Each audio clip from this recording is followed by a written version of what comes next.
On today's podcast, we're talking with Sandra, and we're going to talk about most things nutrition. We're going to talk about why it's important to kind of have a nutrition policy or a culture around nutrition in your office, what that means for energy levels, as well as physical conditioning, what that means for energy levels, and why, as a culture, your team can actually work together to live a healthier lifestyle, which not only is more beneficial for them, but is also more beneficial for you as the owner.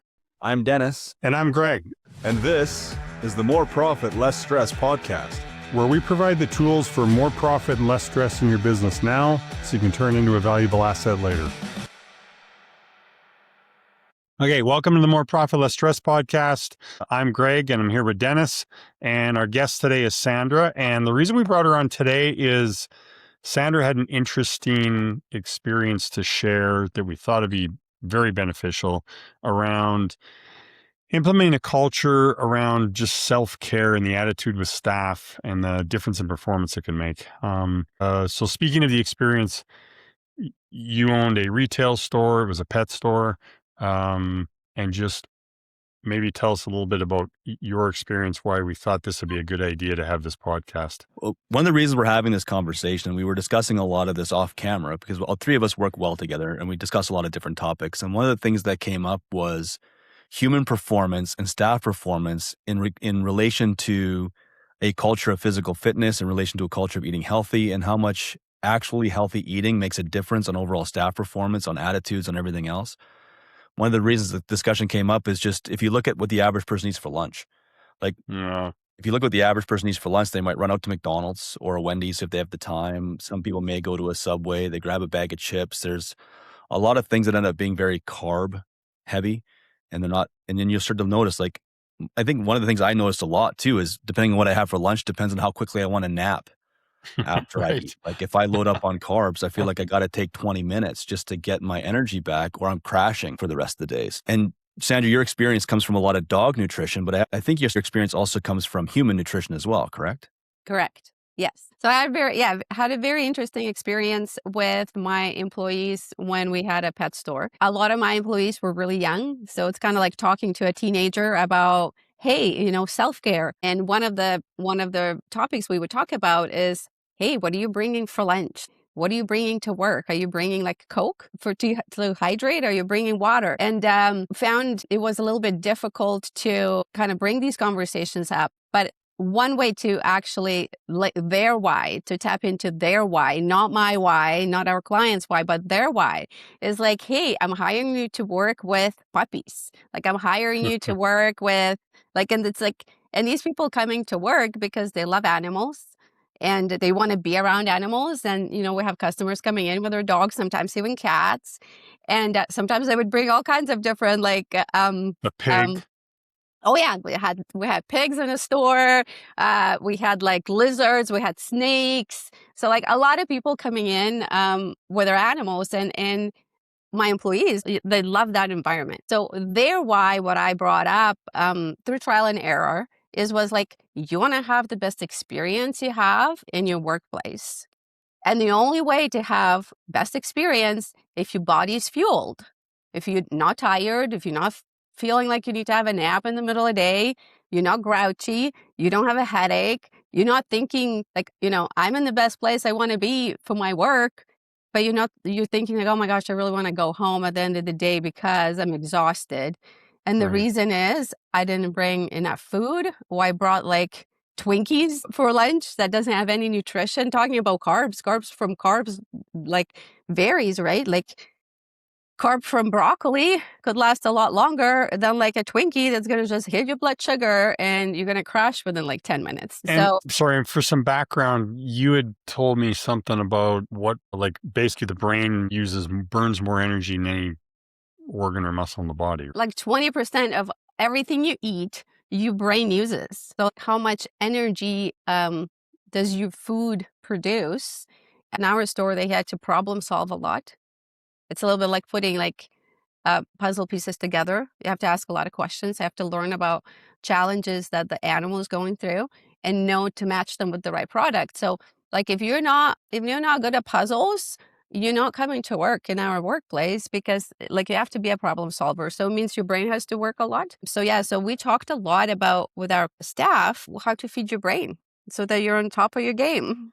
So interesting. I think probably a lot of business owners will go, okay, like, I don't know, I own like a trades company, or I own whatever, a retail store, whatever it happens to be, A or a salon, restaurant. or And doesn't matter, but yeah. yeah, and they're doing maybe a lot of physical work, and they would relate maybe that healthier eating.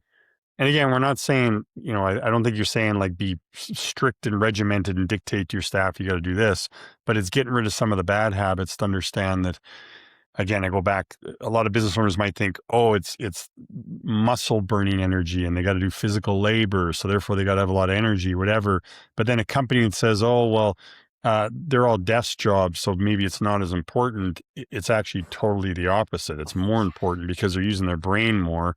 And therefore, Yeah. and I mean, come on, everybody has experienced this. When you crash during the middle of a workday, you can look back and go, okay, what caused that? And there's probably a really good chance diet or something caused a bunch of that. Like, Well, so instead of having one bag of chips, I'll have 2 bags of chips and I'll be that much more full. But well, you'll crash harder, right? I think part of it for a lot of people is this illusion of affordability of Mm, good food versus bad food, or they just don't really understand how the way the body works. Like my wife is celiac, and there's a lot more celiacs that are coming around all the time. And when you're celiac, you become hyper aware of how things hit your gut because it has an instant impact on how you feel, and it's not a very good feeling for the most part. Where I think a lot of people, they eat things, but they don't take the time to correlate how they feel post meal and correlate it back to the food that they're consuming. So you guys, like, if you're a construction company, you got a lot of guys that are going around and suddenly they're just gassing out and you're calling them lazy and calling them whatever else. It could be, or it could be, what are they actually taking the time to consume when they're trying to refuel up? right. And do we have a culture that educates them on, hey, look, if you want to have long stamina, I recommend that you do this or this or this versus necessarily running to McDonald's or running here or running there. And I know one of the things we talked about off camera was you can't violate somebody's personal space or life by demanding what they eat for food or dictating to them what they eat for food. But you can have candid conversations around diet, like what makes the most sense and why. Like I guess my background is more bodybuilding. I got into that, and now that I'm in my 40s, I regret it because I would have focused on functional training and not just isolated muscle building. But when I got into it, you want to talk about a group of people that is hardcore focused on diet. Look at bodybuilders. They're very, very particular about what they put in, because if I got to go do my 45 minutes on the Stairmaster for conditioning, I want my body to take the biggest advantage of that exercise and not power out because I don't have the right kind of food. So I have to think that, and I know when I was in construction, it was the same thing. It's, if I have a big carb loaded meal, I'm going to want to take a nap. I just am. Yeah. How does that help with my functioning, with the Yeah. overall functioning? Yeah. I think there's a few ways as a business owner, or even like as a manager, if you have like a team you manage, there's a few ways you can approach it without, breaking some of those like privacy laws, like HIPAA laws and things like that. Like you can't be like, hey, what are you eating? And, or ask like, hey, what's your health, status is, like, match your eating to that or something like that. I don't, there's a few ways to start. And first and foremost, you have to be an example. Whether it's like your Yeah. owner or a manager, you need to be an example. You can't be like bringing pizza to work, like greasy pizza, and then demand your guys to have vegetables and your protein and good fat and your electrolytes drinks. And I'm like chugging soda back. So first of all, you have to be a good example. Mm-hmm. Like bring your own lunch. And then, so how I would do it is I would like bring my own food and I kind of sort of showed off what I'm eating. Like, it's an example. Like people will be like, hey, like they're looking over my shoulder, like, hey, what are you having? Like, why are you having that? And I would like share the experience with it. We're at pet store, we're receiving a shipment. I'm going to be doing a lot of like labor or lifting, restocking. Like I need a good protein and fat, that some veggies, some fiber, that I can last my energy like for a little while. Um, and then when I don't, just an example, or like if I'm like tired or like I'm too busy, I would like verbally say, oh my gosh, I didn't bring good lunch. Now I'm tired because I didn't eat enough. I'm very focused on food, and And people in my life, personal life, they know like when Sandra needs to eat, she needs to eat now. So like I was very vocal She with makes the Snickers commercials look like kindergarten. so like I was focused talking with my staff about it. I'm like, I gotta eat. Like my energy is dropping. I gotta eat. And so it's kind of, it brought awareness to my employees to be like, hey, I can correlate my energy is dropping to like I didn't bring good lunch or I didn't eat breakfast before I got here. And so they start having awareness. And the really beautiful thing is after some education, they started kind of policing themselves. Like a new employee comes in. Now we have a culture. We have a culture of health. We talk about going exercising and things like that. So it's like, it's a conversation where now they're like, wow, like I am feeling better because I went to the gym. I am feeling better because I had a good breakfast. I am feeling better. I'm enjoying my environment. I'm enjoying my teammates. I'm enjoying my customers a lot more. And so that awareness then brings the conversations between one another. Like I would have such a proud moment when I come in and then there's like a new employee and is being trained. And because I would allow my employees to train other employees, like the areas they're good at. And I would overhear where they're like, hey, what'd you bring for lunch? Chips? Like, that's not going to last you all day. Like, we're relying on you for your energy. Like, we have like 20 bags of like 40 pounds to haul. Like, how are you going to do this on a bag of chips? So that it created a culture of health and well-being. But again, it's like it was focused on their why. Like, I want to enjoy this. Like, I want to have fun, It So. sounds like pro sports. A team wants to win. That's the why, which say the coaches or managers want to win so they can go dictate things to the team, but then they get resistance. Versus if they help the team understand, like, hey, we're going to share stuff with you because you want to win a championship. You want that championship ring, right? And then the team's like, oh, yeah, we want that. And then the culture becomes such that everybody in the team will do everything to win, which means new team member joins and they're in the locker room. And they definitely say there's a trend with championship sports teams. The locker room polices the players, the culture of the team. They say a great championship team, the locker room polices the team. And that's what you're talking about. Same thing, which is, brilliant. It totally makes sense. And the nice thing, any business can afford that. There's when you talk about well-being, sometimes businesses, I think business owners assume that they need to like build the gym or they have to like provide lunches or like, no, just lead by example and create a culture focusing on that, but like gentle. Like you don't have to yell at them if they didn't, like sometimes like it would be like somebody brings bag of chips for lunch and I'm working right in the store. Lunchtime comes and I offer, do you want to take additional 10, 20 minutes, even a half an hour and go get a proper lunch? Because I value your energy to be put in selfishly in the workplace and for you to enjoy. Because I went ahead and trained you. Like for us, like took a long time to train an employee to be part of the team. And I want them to stick with this, right? Like it only takes like a bad moment, somebody like having a headache and just having a bad day and getting into argument with the staff member, like their teammate or a customer have a bad experience. And so like, I even tell them like selfishly, I want you to like feel happy. I want you to feel good so you can enjoy your workplace because our business actually relies on it, right? And then again, like in a nice way, jokingly, I approached it very lighthearted, but it was a conversation. I wasn't like avoiding the conversations. So I think like as a business owner, you can like very simply little things you can put in place that kind of drives that culture. And then if you're a big company and you want to offer like lunches and the gym, you go for it, but it doesn't have to be. And then also another thing what you can do, you can bring in, like if you're not comfortable talking about it, you need yourself like some education.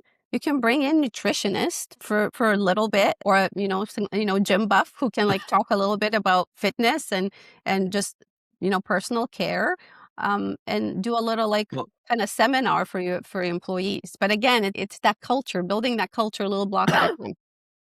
well, I think it starts off with small changes. Like I have a client who's a former kettlebell gym owner, and he tried to put out and try to bring businesses in to train at his gym for his staff stuff. But something as simple as my father-in-law worked for for a big company, and it was a physical job that he had. But that company instituted a morning stretching routines. They found it off of a Japanese training thing for whatever, and they Yeah. decided to start implementing that. And what they found was getting the guys doing physical movements in the morning that were stretching the body, getting the body warmed up, reduced injuries overall Right. and allowed performance to be a lot better because they focused on just you're here for more than just a paycheck, and we're here more than just to demand something of you. We want you to be able to use your body well past your retirement years. And so they brought in simple things. And what he found was making the one simple change of doing the mobility and the stretching, guys started creating different behaviors around that. So it's like you create that one behavior and people are involved in it. And next thing you know, guys are bringing in better food. They're thinking more about what they're eating. It there seems to be this compounding effect of one good decision leads to the Yeah. next good decision, which leads to the next good decision, which leads to the next good decision, without telling to somebody, hey, if you're going to work here, we need you to overhaul your entire life. We need you to be keto. We need you to be carnivore. We need you to be full vegetarian, pescatarian, whatever it happens to be. I'm going to dictate what you eat, what you do, how you sleep. I don't think it's ever going to go over well. And that's where you were talking about before of showing people leading by example and doing small things leads to a compound effect of change. I know when I get my gym memberships going again, because every once in a while I get lazy and I stop going, it's amazing how much my diet starts to change because I'm like, if I'm going to spend 45 minutes working hard to do something, the last thing I want to do is throw away my recovery. So I might as well Yeah, no Yeah. kidding. be a lot smarter. It's interesting too, just to go back to Sandra, what you said about customers. I don't know if people really actually consider how much it affects, say, customer retention, right? Even just think from a business owner's point of view, if we want to talk selfishly as business owners for just a minute, if the staff's energy is crashed, which means also their brains crashing, right? So they don't process information as quickly or as decisively. They're not making as good of decisions, like all of it, right? Energy, physical ability, brain power, all of it crashes. Then the customer experience goes down because one, the energy is not there, so the customer doesn't like the experience. Hey, Two, the man, result for welcome to the yeah. store. Well, or how many times do we all go shopping somewhere, work with a company as a customer, and the staff member's like, "Oh, I can't wait until Yeah. 4 o'clock or whatever it is." Like, really, the customer wants to hear that, but so think customer interaction and experience, but also the result for the customer. Like, depending what the business is, the finished service or product for the customer will not be as good if that staff member's crashed.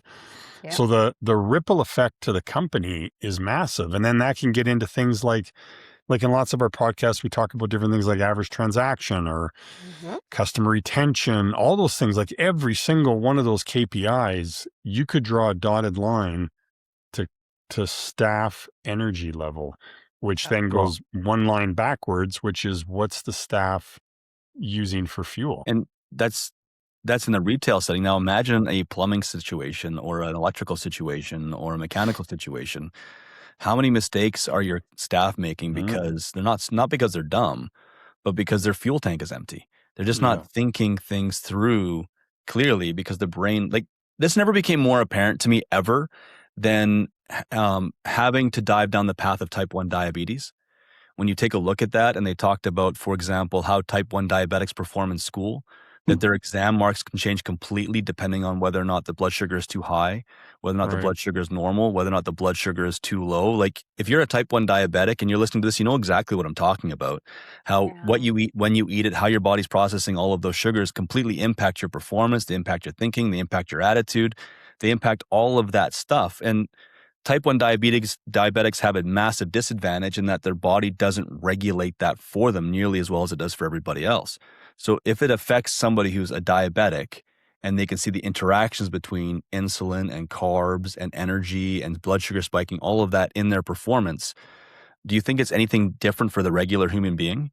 Yeah, no, No, same. absolutely not. We actually personally just went through this too. Like, we're not diabetic, but we started measuring like constantly 24 hours. We started measuring our blood sugar.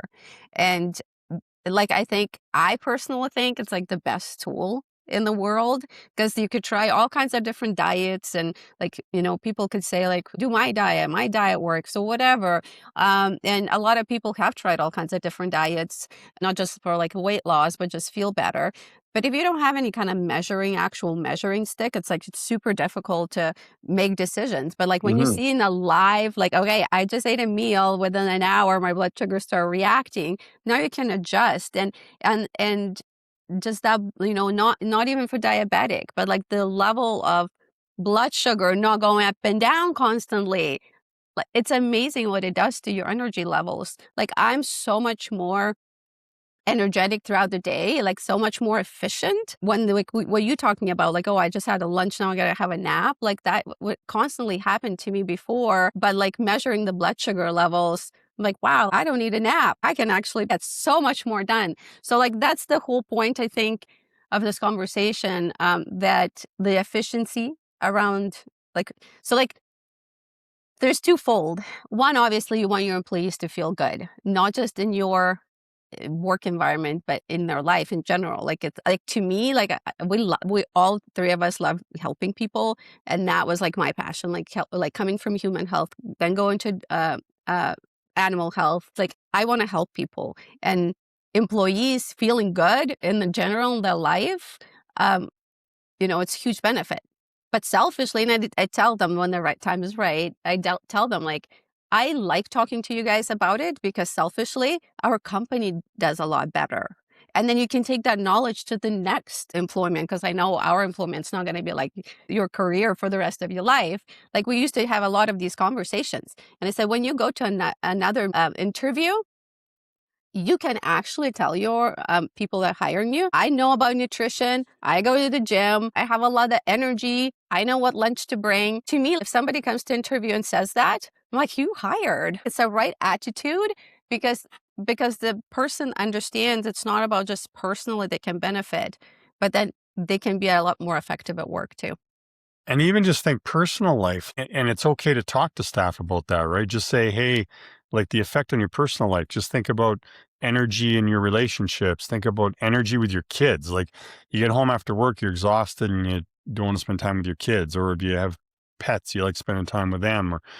Or if you have hobbies, like you play sports or you golf or you bike or whatever it happens to be, you'll have energy for that. You'll have, like, it affects all those things. And then you can even tap into the influence they'll have on their kids, right? If the kids are going to watch what their parents do, if the parents pick up those habits and lifestyle, the kids will pick them up. And again, I don't think we're saying people have to go like perfect on the scale. Like, you don't have to go to 100 out of 100. We're just talking like even the littlest Small changes can changes. make such a big difference. Yeah. Well, and I noticed that when I was playing a lot of pool, right? I can, Like billiards pool? yeah, billiards pool. Yeah. There were some days I'd have like it just be on fire, like the game was going really, really well. And other days I'm like, Oh, what the heck is going on? And I'm like, and then I had to step Brain back and power. analyze and go, well, my skill level hasn't changed. Obviously, if I can play a interesting. really great game, I should be able to play a really great game over and over again all of the time. So what's with these fluctuations between the games that I'm playing, and why is it off? And some days your brain is seeing the calculations, it's seeing the effort, it's seeing the ball trajectory, it's seeing all of it on point. And other days you're like, I guess I'm somehow supposed to get this from there to there, and the shots are off, the power is off, but it's the same person playing the same game who had the ability to be exceptional and is now doing, well, not, I was never exceptional, but exceptional for me in a game or really badly in a game. And the only thing that changed is either energy levels or mentality or something. So if I'm not Mhm. controlling the energy levels and the mentality, then this is obviously going to suffer for it. So It's actually, sorry, go ahead. no, I was just going to say, like, I think too many people overlook that in staff performance too. Is it that your staff is actually not able to perform, or is it they're just not fueled correctly? Yeah. Because it's Yeah. like billiards as an example is definitely a game of exactness, right? Like exactness. You Precision. got to watch light, shadows, and angles and everything. So if you miss by a millimeter, If it's a longer shot, you're missing the shot. If it's a shorter shot, you'll make it. But now that applies to every hobby or sport you do, like everything, like Or any job. and then it applies to jobs. So it's if I guess your point is, if the brain's fuzzy, the level of exactness gets wider, and then mistakes happen, and performance level goes down, and then it's a great way to help people get it, for sure. So I would hire somebody, and the very first training, so that it's a lot of, at the beginning in our company, was like 2 weeks of just theory, just you're learning like dogs and cats nutrition. It's a lot of brain power. So very first training, I would always tell them, bring good food and bring water, and then I would look at them and see like their reaction, and then depending on the reaction, I would actually follow up with a question like, do you know what the good food is? Like, do you know what I mean by that? More expensive chips.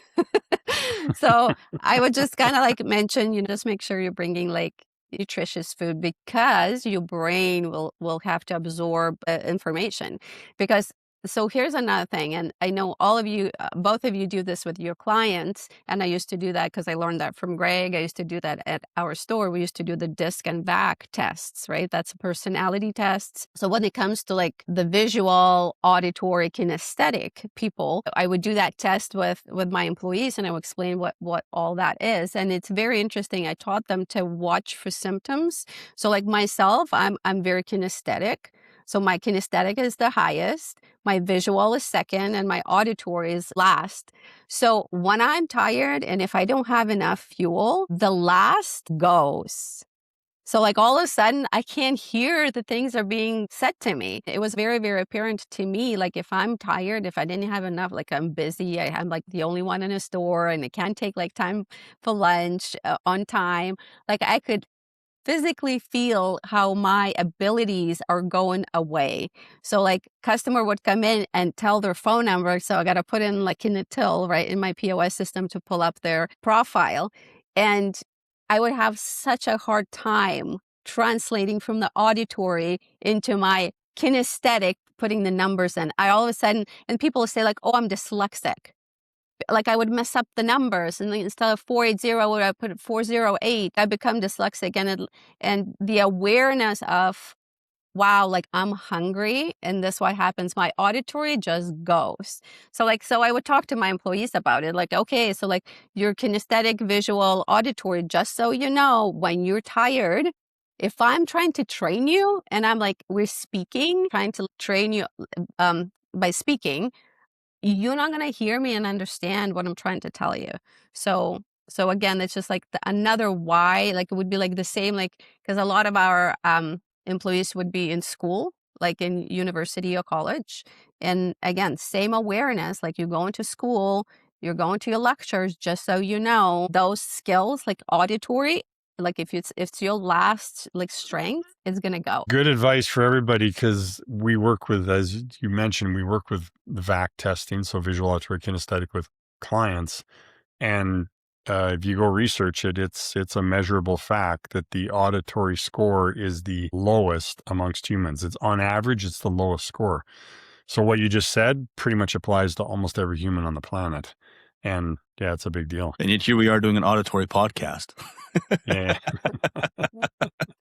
Here's the visual. First word sounds like auditory.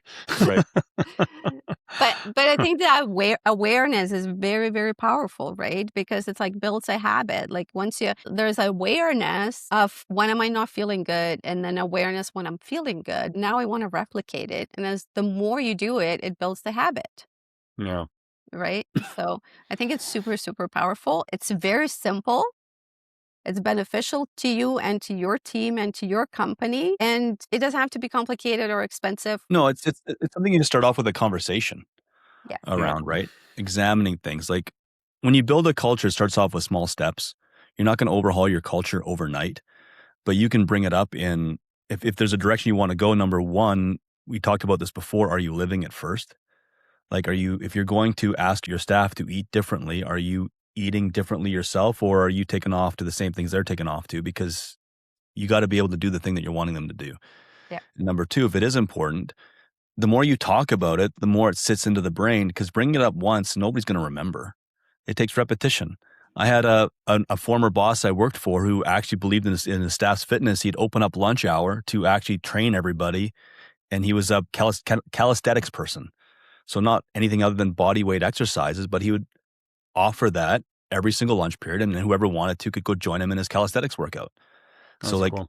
people, and it started off with like 1 or 2 people, ended up being like 5 or 6 people. Even some of the mechanics were getting involved in this particular situation. So how you decide to live the culture is also how your culture is going to be received. I also worked for a company previously that they will allow people to go for a walk in the middle of the day. And would Mhm. be like, okay, it's a group walk. And like everybody's going like 5 blocks around, and then everybody's coming back, and now everybody's energetic. And so just small little things makes a huge difference. So here's an actionable item for a business owner is you can measure this. You can literally, for any business owner, just watch, like made a list as you were talking. Look at your staff's memory and retention of items. Like you tell them stuff they got to do. Did it stick or did it go in one ear and out the other, right? The common cliche. Or are they making more mistakes? Like are people making mistakes? And then look at who's able to retain information, who's making mistakes. Look at efficiencies. Are people efficient because there's more energetic? There are less mistakes. They don't have to think through things as often or as much. And look at results, whatever that happens to be.